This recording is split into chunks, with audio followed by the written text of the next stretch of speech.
오늘 상고할 하나님의 말씀은 이사야서 6장에서부터 10장까지의 말씀입니다. 이사야서 6장에서부터 10장까지의 말씀입니다. 구약성경 973쪽에 나와 있습니다. 이사야서 6장에서부터 10장까지의 말씀입니다.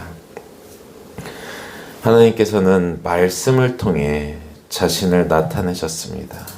그래서 십계명을 통해 사랑을 보여주셨고 또 이스라엘 백성들이 사랑으로 살도록 인도하셨습니다. 근데 이스라엘 백성들은 사랑으로 살지 않았습니다. 그래서 하나님께서 선지자들을 통해서 경고하시고 이방 나라들을 통해서 이스라엘 백성들을 훈계하십니다. 6장 1절 보면은요, 우시야 왕이 죽던 해에 내가 본즉 주께서 높이 들린 보좌에 앉으셨는데 그의 옷자락은 성전에 가득하였고, 우시야가 교만하여져서 제사장이 하는 분향을 자신이 합니다. 그래서 그 문둥병에 걸려 죽게 됩니다. 이때가 기원전 739년입니다. 이때 이사야가 환상을 보았습니다. 그의 묘사를 보면은 하나님의 형상을 본 것이 아니라 천사를 중심으로 부분적인 형상을 본 것 같습니다. 2절 볼까요?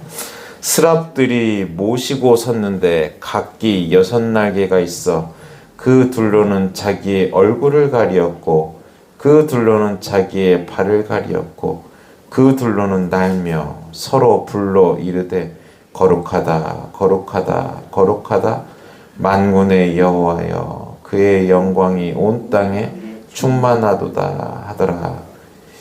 여기서 환상은 어떻게 보며 또 천사들은 이렇게 생겼다라고 말하면은 곤란한 해석이 됩니다.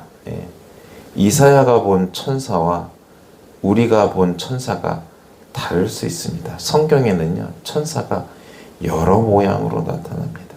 중요한 것은 천사의 생김새, 천사를 어떻게 봤냐가 중요한 것이 아니라 천사들의 말이 중요합니다. 천사들이 무슨 말을 하냐, 여기에 집중해야 되는데요. 거룩하다, 거룩하다, 만군의 여호와여, 그의 영광이 온 땅에 충만하도다. 이걸 얘기했다는 거예요.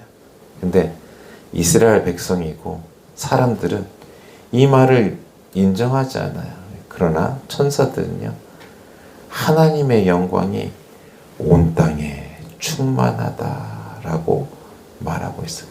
이 환상을 본 이 이사야가요, 뭐라고 말하냐면요, 5절에요.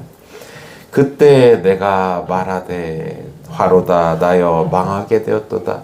나는 입술이 부정한 사람이요 나는 입술이 부정한 백성 중에 거주하면서 만군의 여호와이신 왕을 배웠음이로다 하였더라.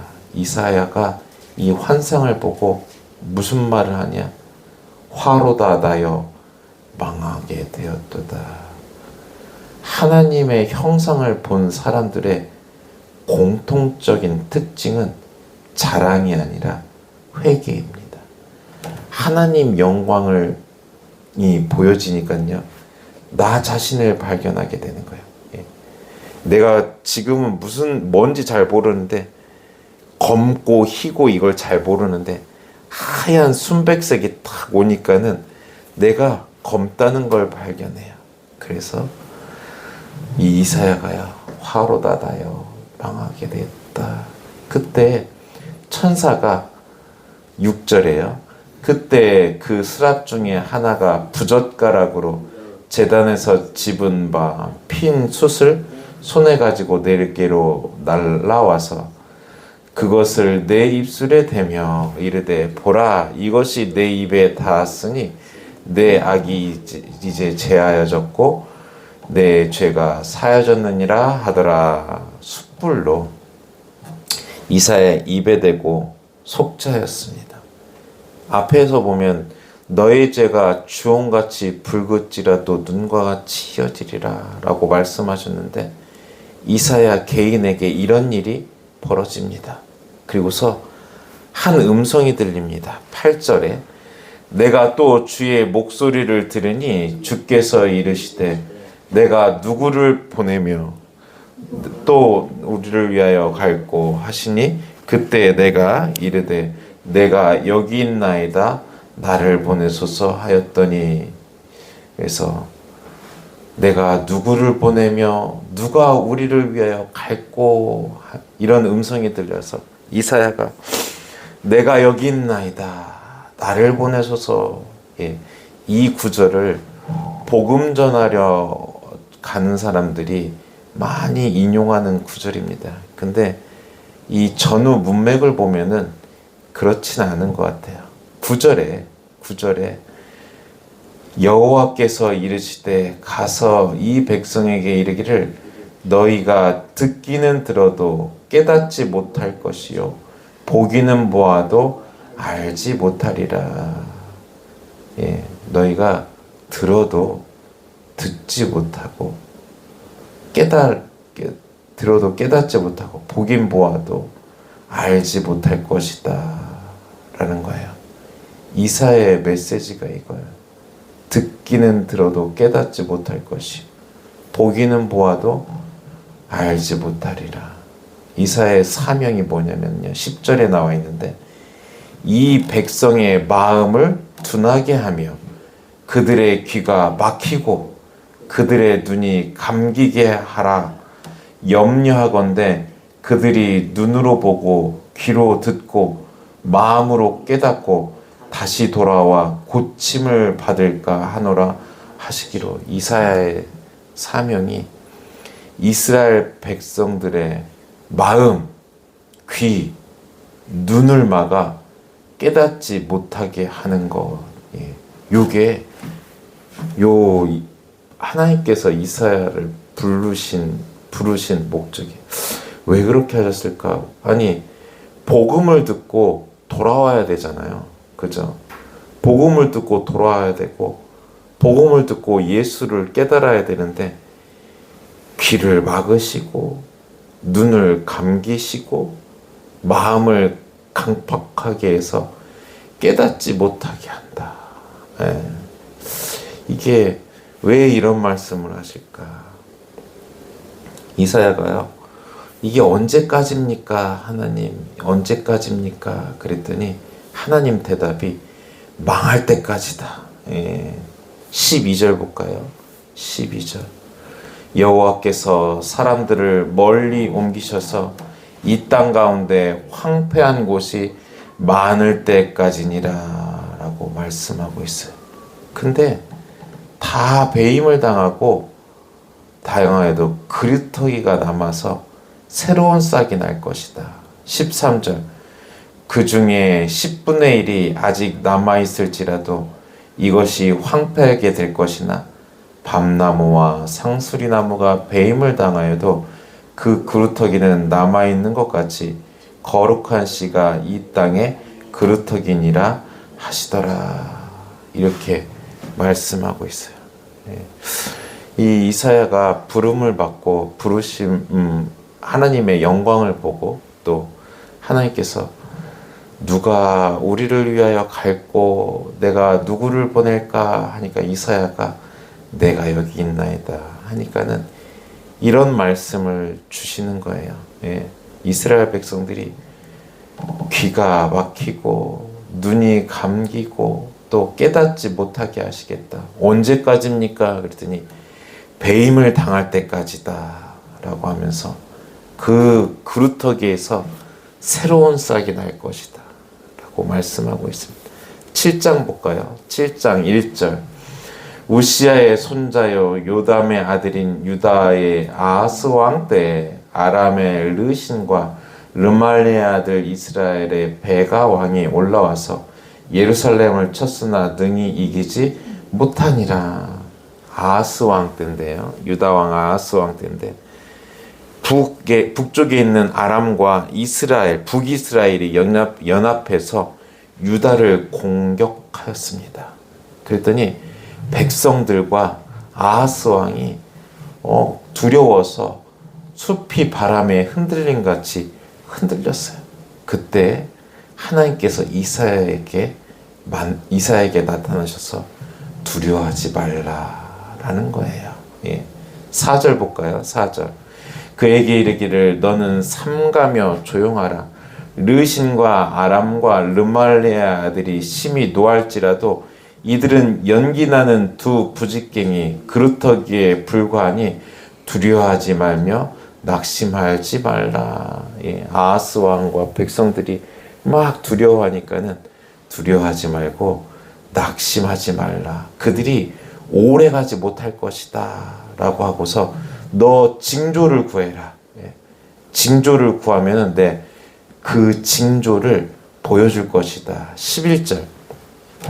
너는 내 하나님 여호와께 한 징조를 구하되 깊은 데서든지 높은 데서든지 구하라 하시니라. 그래서 아하스에게 징조를 구하라는 거예요. 기드온은 양털 시험을 해죠. 그래서 양털 모든 것이 다 이슬에 졌지만은 양털만 이슬에 졌지 않고 또 양털만 이슬에 졌지만은 모든 것이 이슬에 졌지 않고 이런 시험을 징조를 구하죠. 히스기야는 해가 뒤로 물러가는 말도 안 되는 징조를 구합니다. 아하스도 이런 말도 안 되는 불가능한 징조를 구해야 되는데 구하지 않겠다는 거예요. 왜 그러냐? 12절. 아하스가 이르되 나는 구하지 아니하겠나이다. 나는 여호와를 시험하지 아니하겠나이다 한지라. 하나님을 시험하지 않겠다. 그래서 징조를 구하지 않겠다. 이 믿음이 좋아 보이지만은 어리석은 것입니다. 하나님께서 징조를 구하라고 했지 시험하라라고 한 것은 아닙니다. 그러니까는요, 내가 믿지 못하니까는 그 불가능한 징조를 구하지 않는 거예요. 그러면서 말로 포장하죠. 나는 하나님을 시험하지 않겠다. 예. 저는 개인적으로 안수기도를 잘 하지 않습니다. 예. 제가 구하는 징조가 있습니다. 예. 하나님께서 살아계시다면은 꼭 손으로 안수를 해야 그 치료되냐 이겁니다. 예. 안수하지 않아도 예. 꼭 손으로 닿아서 기도해야 꼭 입을 크게 이야기 선포해야 꼭 하나님께서 치료하냐. 예. 요즘 무선 시대인데 선이 없어지시는 시대. 하나님께서 하시는 일은 아마도 울트라 메가급일 겁니다. 예.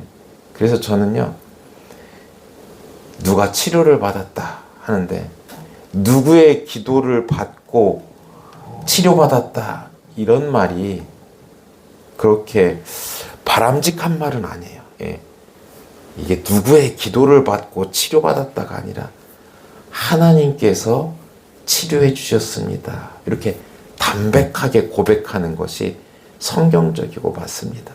꼭 누구를 통해서 누가 안수해서 치료받았다 이게 아니라 그냥 다 빼고 하나님께서 치료해 주셨습니다. 요 고백이 가장 합당한 고백입니다. 그래서 개인적으로 잘 안수하지 않습니다. 이 아하스가요, 징조를 구해야 되는데 나는 하나님 시험하지 않겠다. 징조 구하지 않아? 그럼 내가 직접 징조를 보여줄게 하고 14절에 그러므로 주께서 친히 징조를 너에게 주실 것이라. 보라, 처녀가 잉태하여 아들을 낳을 것이요 그의 이름을 임마누엘이라 하리라. 이것이 구원의 징조, 구원의 약. 어떻게 처녀가 아들을 낳을 수 있겠습니까?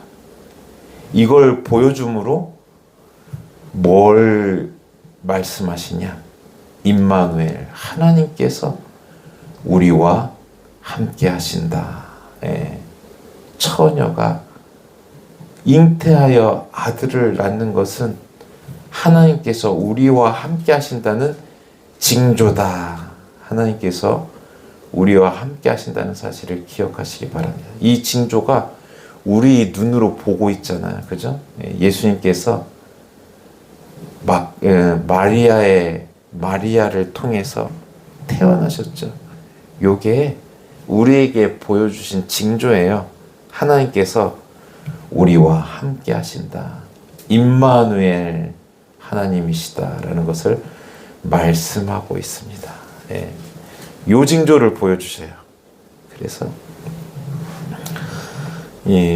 8장 볼까요? 8장에 이사야가 또 아들을 낳았어요. 저쪽에서는 아들을 낳아서 임마누엘이라 라고 말씀하고 이렇게 구원하시겠다라고 하는데 8장 1절에 이사야가 아들을 낳았는데 그 이름을 마헬살랄 하스바스라. 8장 3절 내가 내 아내를 가까이 하매 그가 임신하여 아들을 낳은지라 여호와께서 내게 이르시되 그의 이름을 마헬살랄 하스바스라 하라. 요 뜻이 뭐냐면은요, 심판이 가까이 왔다. 심판이 가까이 왔다라는 거예요. 위에서는 7장에서는 임마누엘 처녀가 잉태하여 아들을 낳을 것이요 그 이름을 임마누엘이라 하리라. 하나님이 우리와 함께 하신다. 여기에 이사야가 아들을 낳았는데 마헬살랄 하스바스라.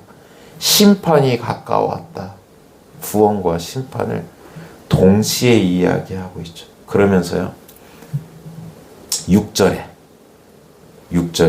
이 백성이 천천히 흐르는 실로아의 물을 버리고 르신과 르말리아의 아들을 기뻐하였느니라. 천천히 흐르는 실로아의 물을 버렸다라는 거예요. 그래서 하나님의 심판이 임하였다라고 말씀하고 있습니다. 여기에 북이스라엘, 그 다음에 아람, 아래에 내려가 보면은요, 유다도 아수르의 손에서 다 멸망할 것이다. 아수르의 공격을 받을 것이다. 라고 말하고 있어요.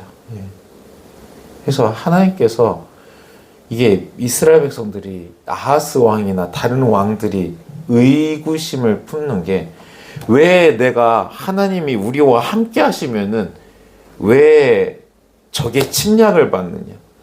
보호하시고 지켜주셔야지 하나님께서 임재하시는 것, 함께 하시는 것 아니냐. 아니 적의 침략을 받고 다 빼앗기는데 무슨 하나님께서 함께 하시는 것이 이거냐라고 의구심을 보일 때도 있어요.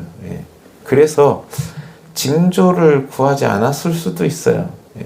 아니 하나님께서 함께 하시면 우리가 고통도 당하지 말아야 되고 아프지도 말아야 되고 평안히 살다가 평안한 천국에 가는 게 하나님께서 함께 하시는 것이지, 뭐 매일 쥐어 터지고 얻어 터지고 그러는데 이 고통 가운데서 하나님께서 함께 하신다고. 근데 이스라엘 백성들이 어떤 상황이든 어떤 환경이든 하나님께서는 이 메시지를 포기하지 않으세요.